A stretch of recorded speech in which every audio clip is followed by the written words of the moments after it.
Este es un ciclo que hemos diseñado, que hemos preparado dentro del equipo docente de la institución. Nosotros tenemos año tras año un espacio de capacitación que consiste en una diplomatura en acompañamiento en el final de la vida. El grupo docente nos hemos propuesto llevar adelante este ciclo de encuentros, de webinars, en los que vamos a ir presentando temas que forman parte de la diplomatura, porque forman parte del acompañamiento, y que queremos ofrecerlos como encuentros para que cada uno elija aquellos que más le motiven o más le interesen. Y le hemos puesto por título general Compasión en Acción. Y hablamos de la compasión como una actitud a cultivar y a desarrollar, que tiene que ver con poder acompañar el sufrimiento de los demás seres humanos. Literalmente, compasión quiere decir estar con el dolor o estar con el sufrimiento del otro. Es una palabra ampliamente utilizada, definida de muchas maneras, por muchas teorías. Nosotros nos ubicamos en este lugar de la compasión como una posibilidad, un modo de estar con el dolor del otro, también con el propio, y la acción que acompaña el título tiene que ver justamente con poder traducir, poder llevar a la práctica este modo de ubicarse ante el sufrimiento a través de acciones que procuren el alivio del sufrimiento. Entonces entendemos que la compasión en acción es un conjunto de acciones que tienden a aliviar el sufrimiento ajeno y que requieren atención, requieren comprensión, requieren una serie de procesos internos que los queremos ir desarrollando justamente en estos encuentros. Hoy nos vamos a enfocar en la comunicación.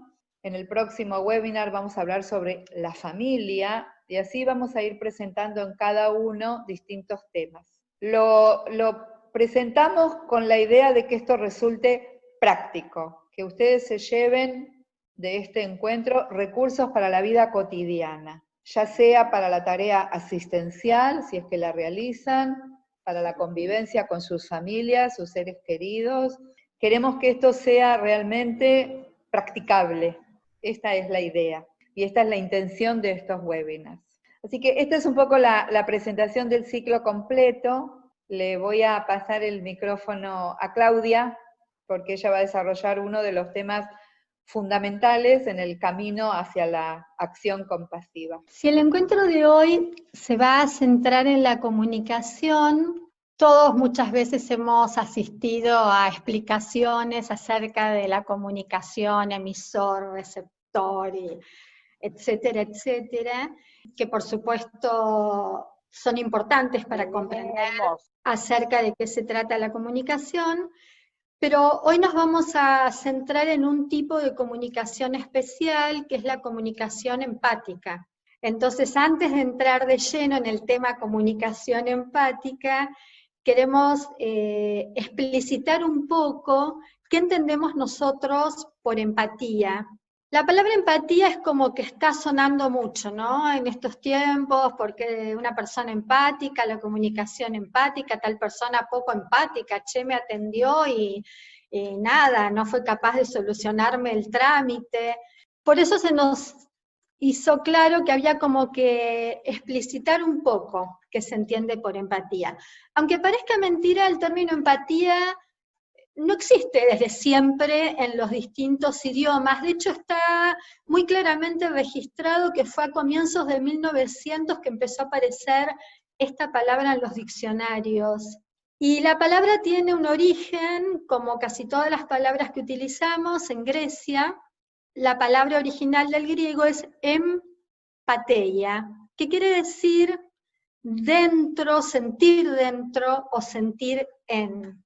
Ya entonces el significado de la palabra nos está dando una clave para comprender acerca de qué habla la empatía. La empatía es una capacidad con la que podríamos decir que los seres humanos venimos cableados. Es decir, tenemos adentro de nuestro cerebro todas las zonas específicas del cerebro que se activan en la situación de entrar en un proceso de empatía comunicacional con otra persona. Que estemos cableados para poder ser empáticos no quiere decir que todos lo consigamos.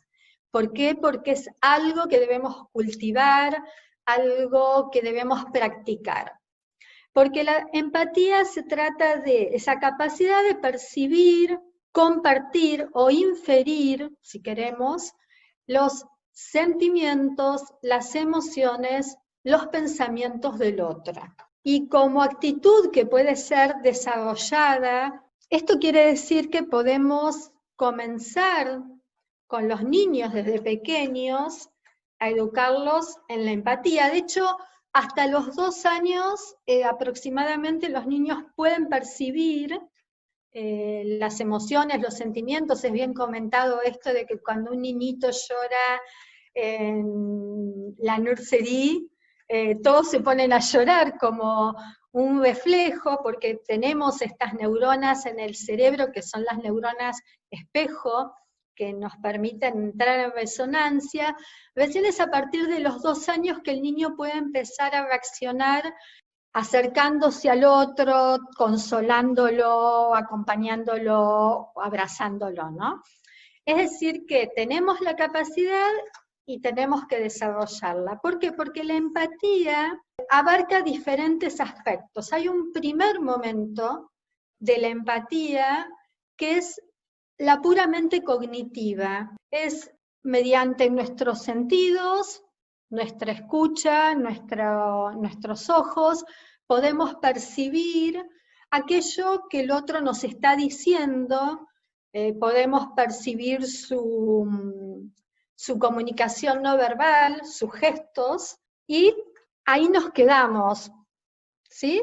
Percibimos y lo percibimos a nivel intelectual. Los psicópatas, por ejemplo, también pueden percibir, pueden percibir esto, pero no pueden dar el siguiente paso, que es cuando la empatía empieza a abarcar el aspecto emocional, el momento en el que podemos percibir los sentimientos, las sensaciones, las emociones del otro, y no solo las percibimos con la cabeza, las comenzamos a percibir con el corazón, ¿no? Si me permiten decirlo.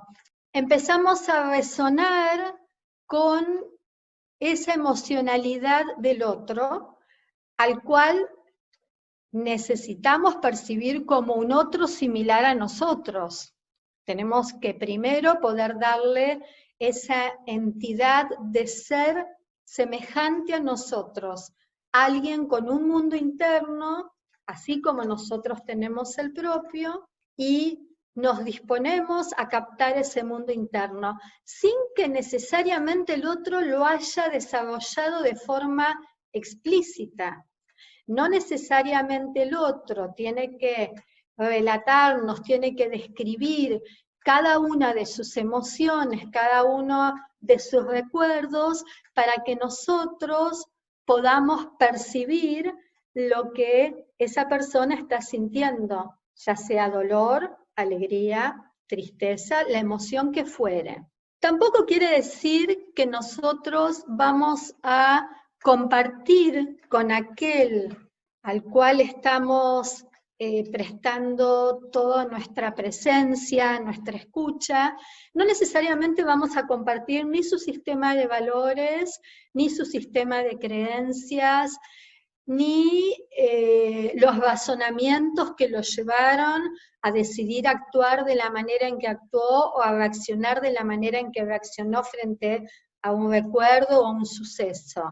Nosotros simplemente estamos apelando de alguna manera a nuestra reserva interna de recuerdos, emociones, experiencias, y eso es lo que nos da el caudal para poder comprender la experiencia del otro. Y hay una tercera dimensión que es, podemos llamarla una dimensión motora, una dimensión conductual, que es la que nos permite salirnos de nosotros mismos y empezar a caminar en los zapatos del otro, empezar a estar o acceder a ese mundo interno.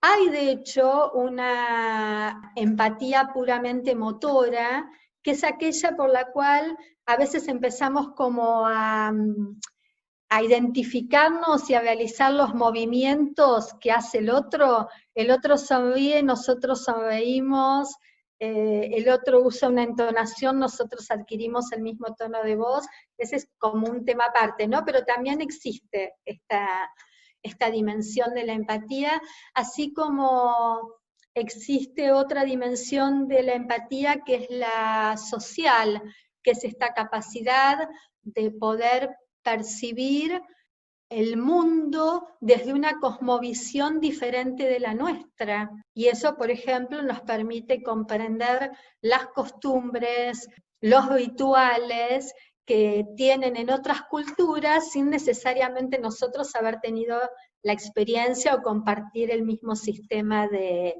creencias o de ver el mundo. Y entonces también surge algo que es puedo describirla como confusión acerca de lo que es empatía y simpatía. La empatía nos permite percibir, adentrarnos en el mundo del otro, pero requiere de una actitud consciente, requiere de un intento de comprensión por parte nuestra de cuál es la vivencia del otro. La simpatía es un proceso mucho más básico, de hecho los animales se mueven en términos de simpatía. La simpatía es simplemente un rapport inmediato que nos hace estar de acuerdo con el otro, ¿sí? Vibrar con el otro, sin mayor volición, sin mayor voluntad de parte nuestra. Es algo que se da de una manera más instantánea, de la misma manera que se da la antipatía, ¿no? Así como la simpatía nos hace acercarnos al otro, la antipatía al revés, pone esta distancia con el otro. Y el camino del medio sería la empatía. En la empatía nosotros no juzgamos, no sentimos indiferencia, pero tampoco nos confundimos con la emocionalidad del otro. Y surge acá entonces otro concepto que es el de la ekpatía, que es mucho menos mencionado que el de la empatía. Ekpatía viene del griego ekpateia, que quiere decir sentir afuera. ¿Por qué es necesaria la ekpatía? La ekpatía, una vez que estuvimos en los zapatos del otro, nos permite volver a nosotros mismos. Entonces la empatía funciona como una especie de regulador donde ponemos un límite a la empatía, aunque uno diga, ¿qué? ¿De qué está hablando poner un límite a la empatía? ¿Para qué? Para justamente poder adquirir de nuevo perspectiva, y eso es de última lo que nos va a permitir pasar a la acción y llevar a cabo lo que necesitamos que se lleve a cabo, consolar, acompañar, resolver lo que fuere que el otro nos está transmitiendo. Si yo me pierdo en la emocionalidad del otro, me confundo con él y ya no soy capaz de actuar, ya no soy capaz de dar el siguiente paso, que es el de entrar en acción, ¿sí? Entonces la empatía nos permite esto. Justamente junto con este buen juego entre la empatía y la ekpatía, es la que en todas las profesiones asistenciales nos permite prevenir el burnout, nos permite no quemarnos, nos permite no sufrir en la misma medida que el otro está sufriendo. Si yo entro en un estado de sufrimiento idéntico al del otro, no puedo hacer nada para contribuir a resolver ese estado de sufrimiento porque yo mismo estoy sufriendo. Entonces, la empatía nos permite esto, ¿no? Tener en cuenta nuestra propia vulnerabilidad, nuestras sombras, nuestras experiencias dolorosas, y decir, bueno, acá pongo un límite para preservarme y justamente para poder ponerme en acción. No sé, Vi, si te parece que hace falta agregar algo más. Me parece que fuiste muy clara. Antes de pasar a enfocarnos en la comunicación compasiva, queremos compartir con ustedes un breve video que justamente nos da la síntesis de todo lo que acaba de decir Claudia. Nos pone en el lugar de espectadores de procesos de otros seres humanos y nos da una información que con la mera captación de los sentidos probablemente no tendríamos. Ustedes lo van a ver ahora. Les voy a compartir mi pantalla. Este corto que vamos a ver, curiosamente, es la propaganda de un sanatorio. Así fue hecho con esa intención, de promover la consulta en un lugar. Lo rescatamos por lo que ustedes van a ver ahora como ejercicio para abrirnos un poco a la dimensión de la empatía. Así que voy a compartir mi pantalla para todos.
Voy a continuar desde este punto y vamos a ir ingresando en el tema de la comunicación, apoyándonos en todos estos conceptos, como para explorar de qué se trata la comunicación compasiva. Decíamos recién que uno de los requisitos para poder practicar la compasión es desarrollar y cultivar la empatía. Y la comunicación compasiva es un paso hacia la acción. Es decir, apoyándonos en el cultivo de la empatía, podemos aprender a comunicarnos como una manera práctica de vincularnos con otras personas y empezar justamente a articular recursos, en este caso de comunicación, para transmitir ese interés que explicaba Claudia, ese genuino interés por el proceso del otro, el interés por su proceso emocional, por su proceso cognitivo, por su realidad. Y desde ahí, entonces, pasar a la instancia de llevar a la práctica aquello que pueda aliviar el sufrimiento del otro. Y el puente lo vamos a hacer a través de la comunicación. Nosotros elegimos como metodología para la comunicación compasiva uno de los muchos métodos de comunicación que fue desarrollado por Marshall Rosenberg. Marshall Rosenberg fue, porque falleció hace apenas 4 o 5 años, un psicólogo norteamericano que fue discípulo de Carl Rogers, discípulo directo. Carl Rogers, uno de los principales terapeutas del enfoque centrado en la persona. Marshall Rosenberg se forma con Carl Rogers y por su propio interés personal se dedica a explorar en la comunicación.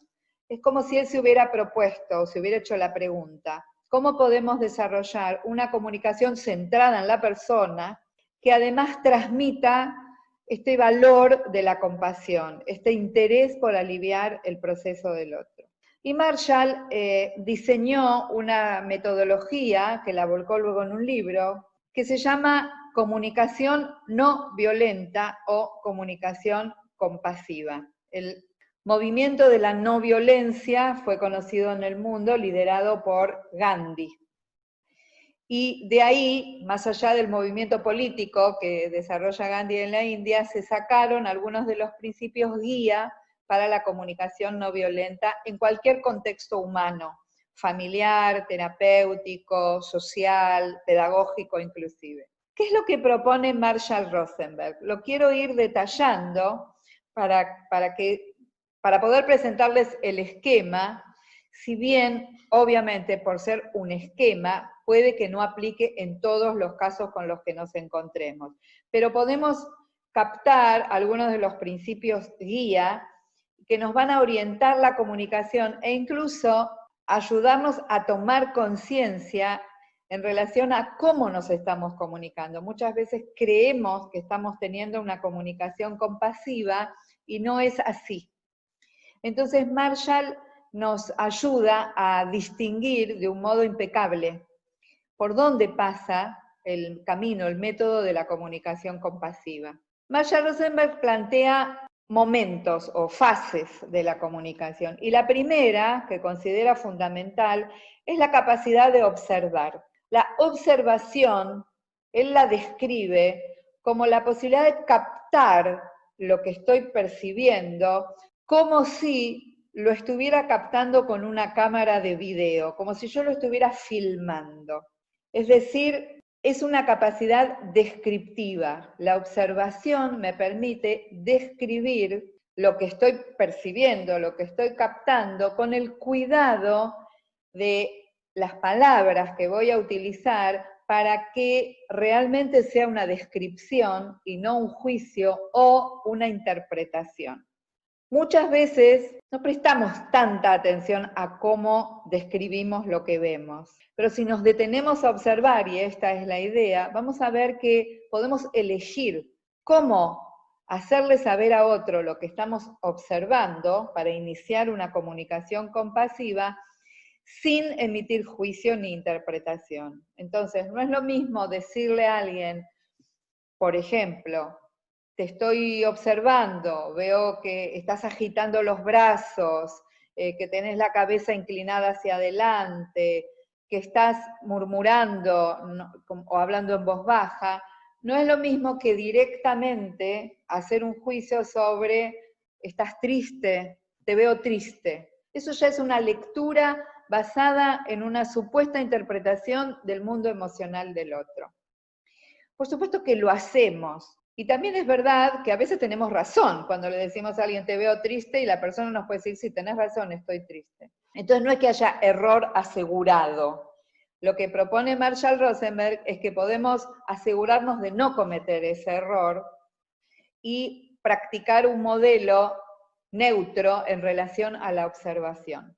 Luego de la observación, lo que podemos entonces sumar es el ámbito de los sentimientos. Entonces, si yo voy a hablar de mí, si yo quiero comunicar de un modo que aporte compasión y voy a hablar de mis sentimientos, me voy a ocupar, eso es lo que nos propone Marshall Rosenberg, de nombrar mis emociones con nombre de emociones.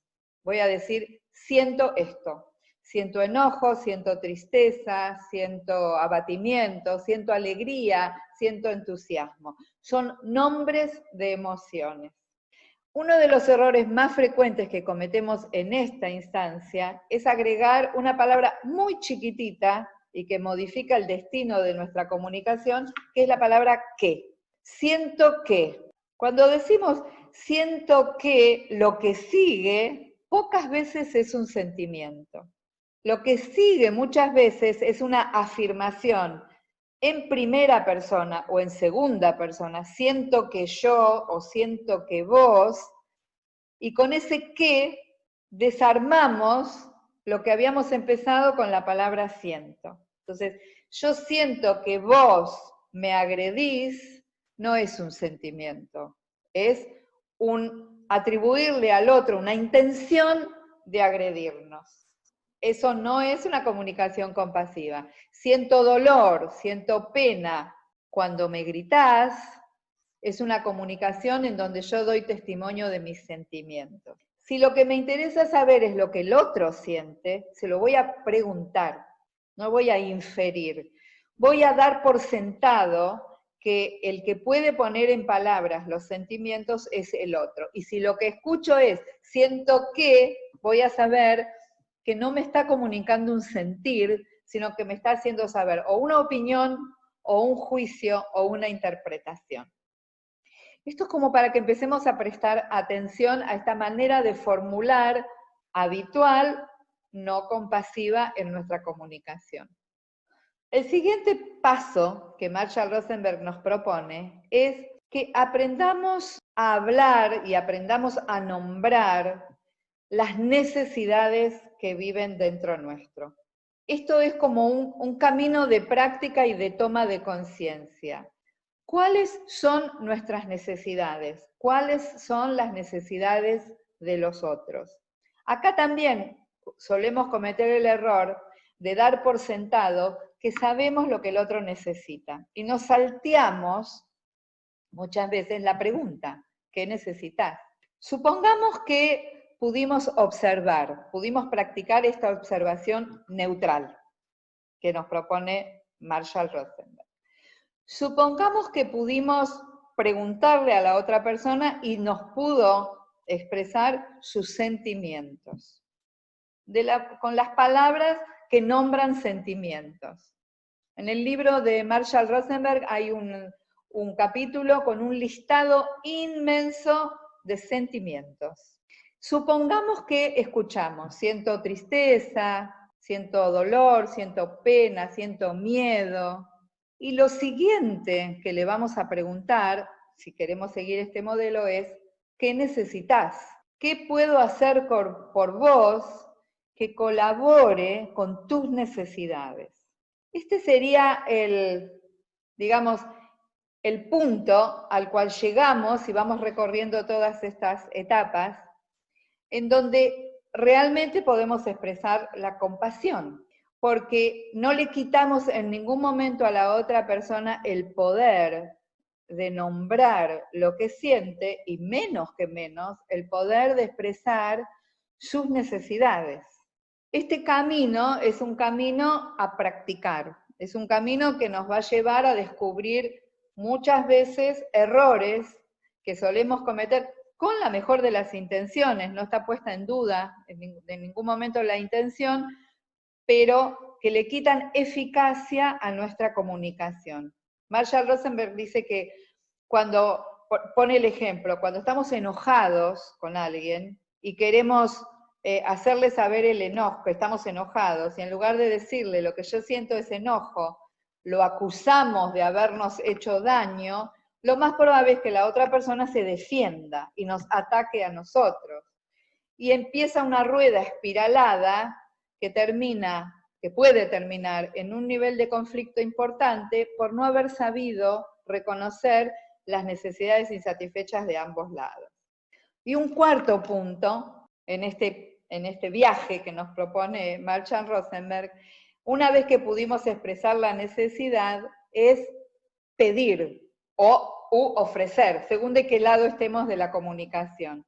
Si yo estoy escuchando y quiero tener una actitud compasiva y acabo de preguntar qué necesitas, puedo hacer una propuesta. ¿Te parece tal cosa? ¿Te serviría que me quede con vos? ¿Te serviría que te deje solo? ¿Te serviría que te traiga algo? Estoy consultando al otro en función del proceso previo, en función de que ya sé lo que siente, pude empatizar con su sentimiento, pude escuchar su necesidad y ahora puedo hacer una propuesta.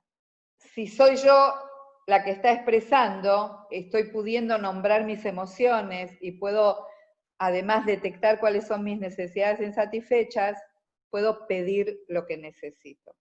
Este proceso, que lo estoy presentando separado, pero que se puede resumir en 2 o 3 oraciones y que puede durar segundos, aporta calidad a la comunicación y verdaderamente crea un campo de comunicación compasiva, porque en la repetición de este modelo es que se va generando un clima de compasión una y otra vez. Entonces, resumiendo, primero observo, luego expreso los sentimientos o invito a expresar los sentimientos, luego las necesidades propias o del otro, y luego el pedido o la propuesta según de qué lado me encuentre de la comunicación. Marshall Rosenberg desarrolló este método para la comunicación interpersonal y lo aplicó, lo menciono esto porque me parece importante, lo aplicó en grupos. Él viajó por todo el mundo, haciendo que se encuentren grupos sociales, grupos étnicos con altísimos niveles de conflictividad, palestinos e israelíes, tribus en África en guerra, grupos enemistados en donde había violencia en la comunicación verbal y en la comunicación no verbal. Y él hizo un trabajo extraordinario, si algún día quieren explorar un poquito más, para fomentar que se escuchen las necesidades, de los dos lugares, para que cada uno tenga esa capacidad de captar empáticamente el dolor del otro sin renunciar a expresar el dolor propio. Este es el gran desafío de la comunicación compasiva. No se trata de o mi dolor o tu dolor, sino del dolor de todos, puesto en común para desarrollar esa capacidad de llevar a la práctica acciones que tiendan a aliviar el sufrimiento. Todos podemos ser compasivos con otros y otros compasivos con nosotros. No es de un solo lado, ¿sí? Porque acompaño, soy compasivo. Porque acompaño, soy compasivo, y quien me acompaña o quien recibe mi acompañamiento también lo es. Es multidireccional la comunicación compasiva. Bien, sé que es breve la exposición, yo les recomiendo mucho el libro de Marshall Rosenberg que se llama Comunicación no violenta, se consigue, se puede descargar, si quieren nosotros también lo tenemos como PDF y se los podemos compartir, porque es realmente un manual. Es un libro práctico, con ejemplos, con ejercicios, basado en esto que les acabo de presentar. Le voy a volver a pasar el micrófono a Claudia. Te quería hacer una pregunta, Vivi. Cuando cuando nos comunicamos de forma empática, ¿siempre terminamos concediendo ante el otro? ¿Siempre terminamos cediendo? Supongamos que de parte del otro hay un pedido que para él es totalmente comprensible, está justificado, etc. Yo solo soy empático y compasivo si le digo, bueno, sí, lo que vos quieras, acá lo hago, por ejemplo, con un chico, ¿no? Que está haciendo un capricho, pero él tiene muy claro que necesita comer helado esa noche, aunque le duela la garganta, por decir un ejemplo básico, muy chiquitito. Si le digo que no, puedo llegar a creer que no fui empática. Hay una gran confusión con respecto a esto. Un genuino pedido admite el no. Si no, no es un pedido, es una exigencia. Y tenemos que aprender a diferenciar. Si yo pido, no tengo garantizado que lo que pido me va a ser otorgado. Tengo todo el derecho a pedir y el otro tiene el mismo derecho que yo a decir que no.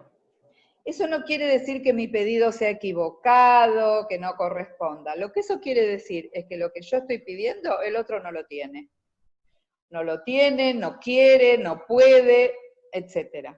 Yo no tengo por qué renunciar a mi pedido y el otro no tiene por qué darme lo que no tiene. Entonces, hacemos algo así, cuando practicamos estas metodologías, hacemos algo así como una higiene de la comunicación y vamos limpiando muchas impurezas que se nos fueron adhiriendo en el camino por cuestiones culturales, biográficas, etc. Y el tema del pedido es muy claro. Si yo te lo pido, me lo tenés que dar. No, no.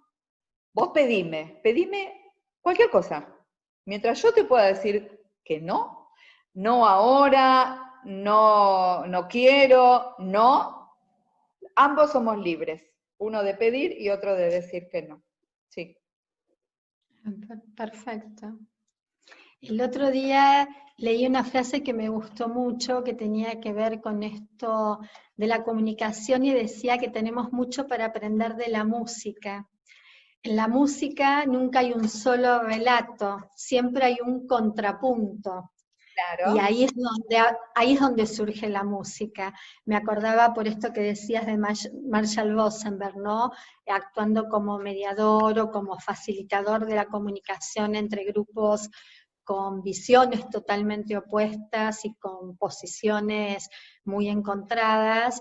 Y bueno, ahí se produce la música del diálogo, cuando todos decimos sí al unísono, cuando todos estamos de acuerdo, a veces más que un diálogo es un monólogo, aunque no nos demos cuenta, ¿no? Porque creemos que todo salió bárbaro, porque todos estábamos de acuerdo de una. Es cierto. Yo recuerdo, no lo vi directamente, pero lo leí relatado, una pequeña anécdota que me conmueve profundamente. Le preguntaron a un filósofo rabino si él creía que alguna vez iba a haber paz entre israelíes y palestinos, o israelíes y árabes. Y él dijo, sí, cuando lloren juntos. Cuando cada uno pueda llorar por su propio dolor y por el dolor del otro. Y me parece maravilloso ese concepto, que no sucede, lamentablemente. Claudia, nos ibas a contar algo vos sobre los 4 acuerdos. Isabel, mexicana, los debe saber mucho mejor que yo, así que me puede ayudar si siente que algo falta. Pero hay un libro que escribió un médico mexicano, el doctor Miguel Ruiz, que quizá todos ustedes lo conozcan, que se llama Los 4 Acuerdos.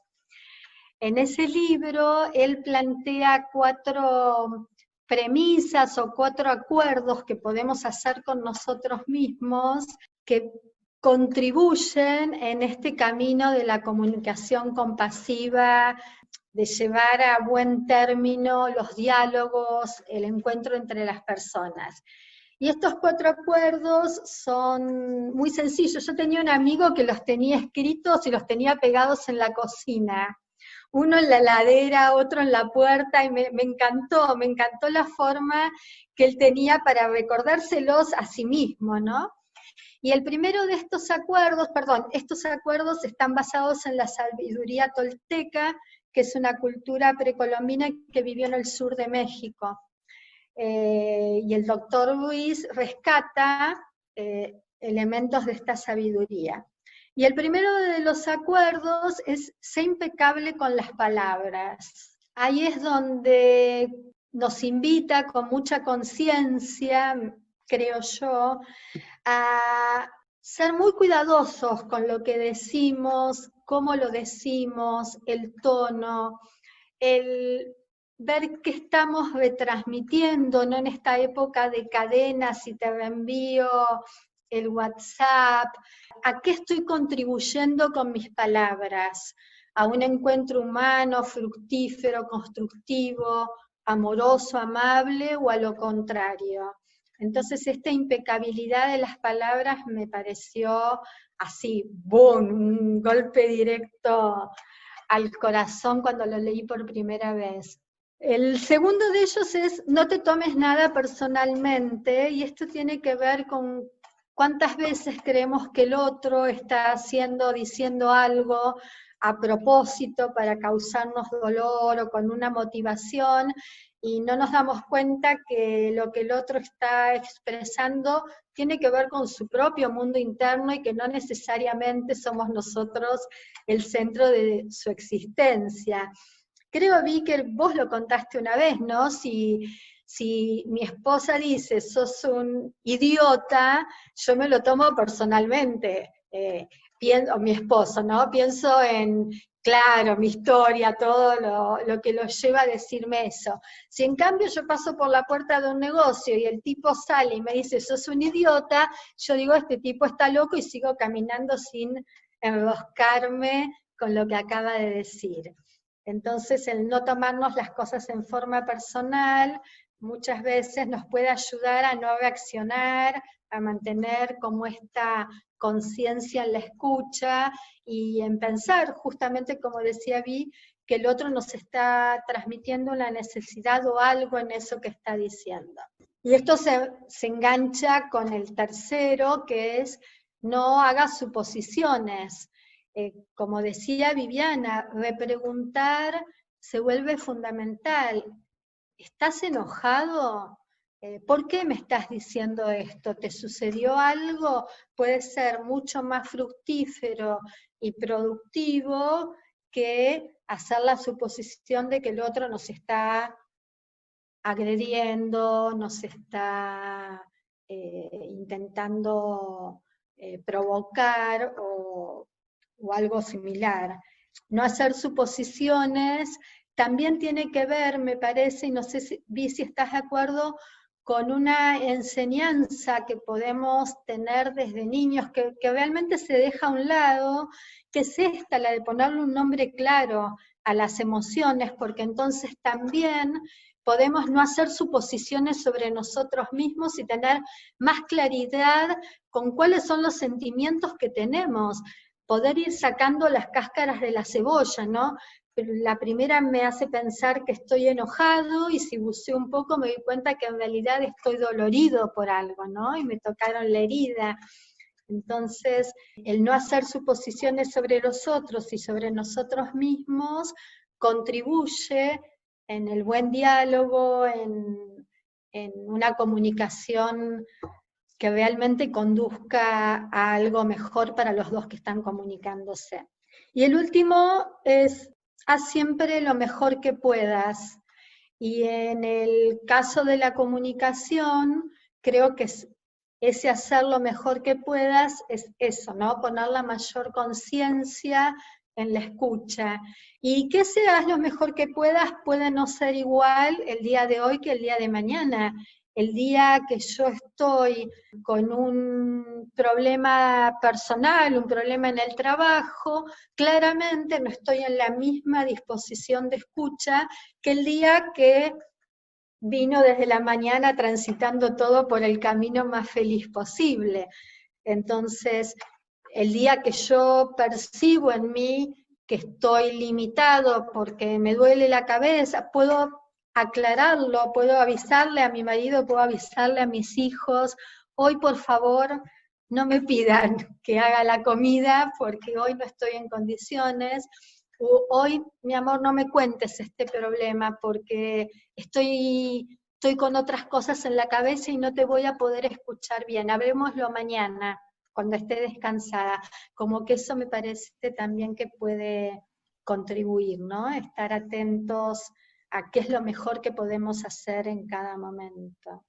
Quería hacer un comentario para cerrar y poder escuchar las preguntas, que yo tengo esta visión de los 4 acuerdos en movimiento. Me parece que se van enganchando uno con el otro y a su vez se replica como si fuera una espiral, porque si hago lo mejor que puedo ser impecable con mis palabras, eso me permite no hacer suposiciones, eso me permite no tomarme las cosas en forma personal. No es que hay un orden en todo esto, sino que se van uniendo unos con los otros y el resultado es una comunicación que construye y que genera bienestar, que suma, aun cuando tenga que tener una conversación sobre temas difíciles, porque todo esto que hemos visto hasta acá, justamente, se hace más útil o más visible cuando nos toca tener conversaciones difíciles, cuando hay un desacuerdo importante, o cuando hay un conflicto, o cuando hay que dar una noticia que es difícil de dar. Para quienes trabajamos en el final de la vida,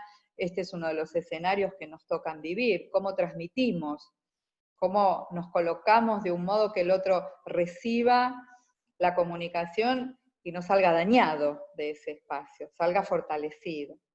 Bueno, como nos quedan unos minutos y queremos también saber qué inquietudes o qué preguntas hay en ustedes, le vamos a pasar ahora el micrófono a Moni, a ver si nos cuenta un poco. Yo no miré el chat para nada, así que va a ser todo sorpresa. Bueno, Moni, buenas tardes a todas. Acá hay algunas preguntas que fueron dejando en el chat. La primera es para Claudia. Mirta pregunta si la empatía tiene relación directa con lo que se llama las neuronas espejo, cuando vos hablaste del cableado y las conexiones. Si no tuviéramos las neuronas espejo, probablemente no podríamos sentir empatía. Las neuronas espejo están en distintos lugares del cerebro, están en el surco frontal, están en el giro, no me acuerdo los nombres, la verdad no sé mucho de biología, así que no puedo recordarlos, pero son distintas zonas del cerebro que justamente se activan en forma automática cuando estamos ante un otro y nos dan la base neuronal, neurológica, fisiológica para poder sentir la empatía, que después es todo un trabajo propio, el que esos cablecitos que tenemos conecten y den frutos, ¿no? Pero sí. Muchas gracias, Claudia. Vivi, cuando vos hablaste de invitar al otro en la comunicación a expresar sus sentimientos, Claudia Elena nos dice, si no puede expresar su emoción, ¿cómo le repregunto?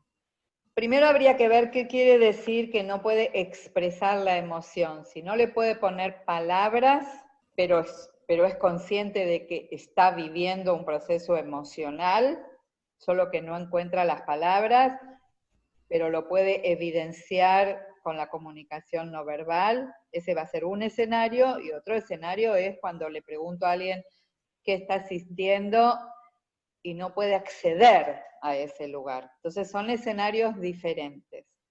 Sea como sea, cuando no viene una respuesta clara, o vemos que la persona tiene dificultad, paciencia, espera, volver a preguntar, ir lo más cerca posible de las sensaciones corporales. A lo mejor no lo puede poner en palabras, pero puede registrar si siente algo en el cuerpo. De última, podemos ofrecer la palabra, pero siempre sabiendo que es nuestra. ¿Será que es esto? Fíjate. Tengamos en cuenta algo, lo digo chiquitito. Los nombres que les ponemos a las emociones son nombres que hemos aprendido, ¿sí? Si yo digo estoy enojada, es porque algo viví, algo me pasó, y en algún momento aprendí, me explicaron que eso se llama enojo. Pero en realidad enojo es un montón de sensaciones en el cuerpo, ideas, imágenes. Las emociones son una especie de gran película. Hablo del enojo como diría lo mismo de la tristeza. Entonces, a veces la palabra es importante, pero si nos puede describir todo lo otro y captamos eso porque también está en nosotros, habremos practicado la empatía y habremos escuchado al otro. Gracias, Vivi. Claudia, Isabel pregunta, ¿puede haber empatía sin simpatía? Sí, absolutamente. Yo puedo estar percibiendo ese mundo interior del otro, estar adentrándome ahí y sin embargo no sentir simpatía por la persona ni por sus emociones. No tengo que comulgar con las emociones del otro porque justamente no son mis emociones, son las del otro. Yo las percibo. Estoy pensando algún ejemplo. Yo puedo, por ejemplo, ir a hacer un trámite. Necesito para mi mamá que IOMA me autorice un acompañante domiciliario, por ejemplo.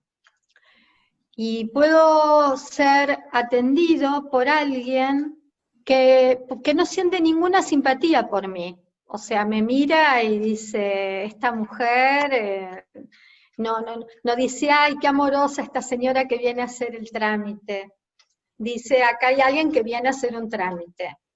Y esa persona pone todo de sí para que ese trámite se pueda realizar.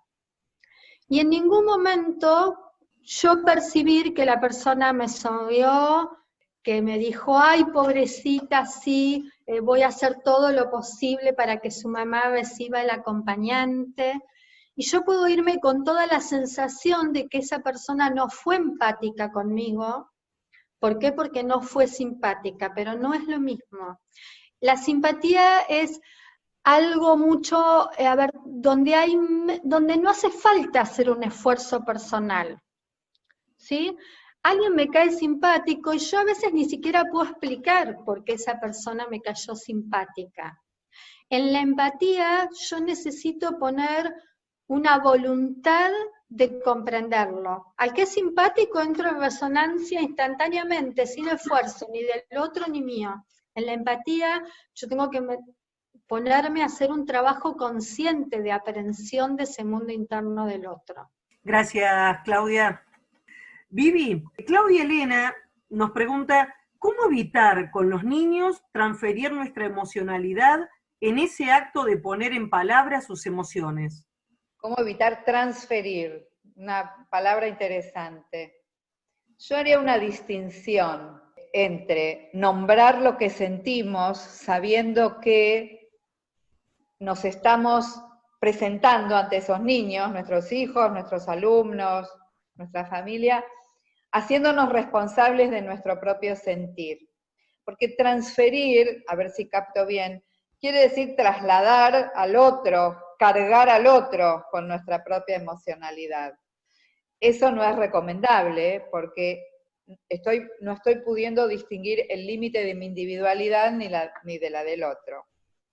Pero nombrar ante un niño lo que estamos sintiendo forma parte de la educación. Yo creo que es sumamente saludable que un niño escuche a una mamá o a un papá que digan, estoy enojado, estoy triste, estoy preocupado, sin que eso le signifique desdibujar la relación, adultizar al niño, ponerlo en la tarea de ocuparse de nuestra emocionalidad. De nuestra emoción nos ocupamos nosotros. Entonces, nombrar la emoción es mostrarnos humanos, pero transmitir claramente que es nuestra responsabilidad procesarla, pedir ayuda si la necesitamos. En la transferencia hay un desdibujamiento de límites. Si entiendo el concepto de transferencia en el mismo código que lo estás planteando. Acá Isabel también pregunta, nos dice, ¿hay algunas corrientes de cultivo de la compasión que involucran meditación o mindfulness? ¿Qué piensan de ello? Por supuesto, hay muchos caminos, especialmente prácticas contemplativas, que se utilizan para el cultivo de la compasión.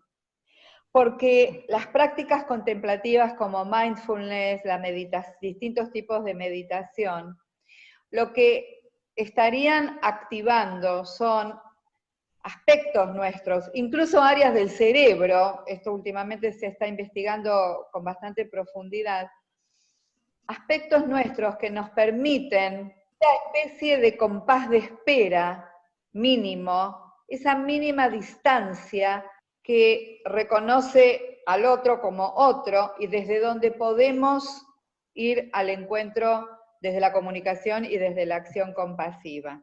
Hace muchos años leí que se hizo un estudio en donde se comparaba a personas que tenían años de práctica en técnicas contemplativas como mindfulness y otras meditaciones y personas que no lo tenían. Y a ambos grupos se los estimulaba con escenas de sufrimiento. Catástrofes naturales, guerras, hambre, etc. Y se detectaba, estaban todos conectados con electrodos, qué áreas del cerebro se activaban. Y lo que se detectó es que en el grupo que no estaba entrenado en prácticas contemplativas, lo que inmediatamente se activaba era la emocionalidad, la bronca, el dolor, el miedo, la tristeza. En cambio, en los grupos con prácticas contemplativas, se activaban las zonas de dolor y se activaban las zonas del cerebro que preparan para la acción.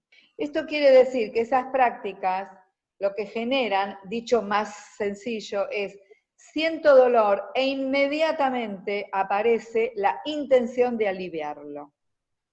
En cambio, en la ausencia de estas prácticas, siento dolor y existe lo que Claudia explicaba recién, me fundo con el otro, ¿sí? Me pongo a llorar yo porque el otro está sufriendo y soy ineficaz en aliviar el sufrimiento del otro. Entonces, sí, por supuesto que las prácticas colaboran con esto. Y quería agregar algo, si me permitís. Las prácticas meditativas, además, en general, nos permiten cultivar ese instante, ese espacio entre la acción o el estímulo y mi reacción. Y nos dan ese segundo de libertad en el cual podemos elegir hacia dónde vamos a orientar nuestra respuesta. Entonces, en la compasión, en la escucha empática, tener ese espacio justamente nos da esa libertad, ¿no? De elegir cómo vamos a reaccionar. Muchas gracias. Acá hay un último aporte que realiza María Fernanda, que cuando Claudia estuvo exponiendo acerca de la importancia de las palabras, ella nos dice que coincide con el tema de la importancia de las palabras y que desde la visión budista se nos invita a mirar si esa palabra que vamos a emitir es útil, si es empática, si es verdad lo que vamos a decir y si es oportuno, ¿no? Para evaluar nuestra práctica de la palabra. Totalmente. En realidad, cuando empezamos a observar nuestra forma habitual de comunicarnos, es que podemos empezar a detectar, yo diría, ciertos vicios que tenemos en la comunicación, aprendidos o incluso alentados por algunos motivos que tienen que ver con la cultura o las familias. Creo que si cada uno de nosotros se pone a revisar cómo ha sido o cómo es en su familia de origen el estilo de comunicación, ahí podemos detectar patrones de comunicación que con la mejor de las intenciones, porque no está puesto acá en tela de juicio la intención, con el amor, ¿sí? Podemos justamente no ser compasivos ni eficaces. Siempre me acuerdo del comienzo de una película, hace muchos años, en donde una mamá primeriza entra a la habitación de su bebita recién nacida y hace lo que hemos hecho muchas mamás, que es acercarse a ver si respiran, ¿no? Entonces, esta mamá se acerca, cree que la bebé no está respirando, se asusta mucho y la pellizca. Con lo cual la bebé empieza a llorar a los gritos, porque no solo estaba respirando, sino que estaba durmiendo plácidamente, y ese pellizco le dolió mucho.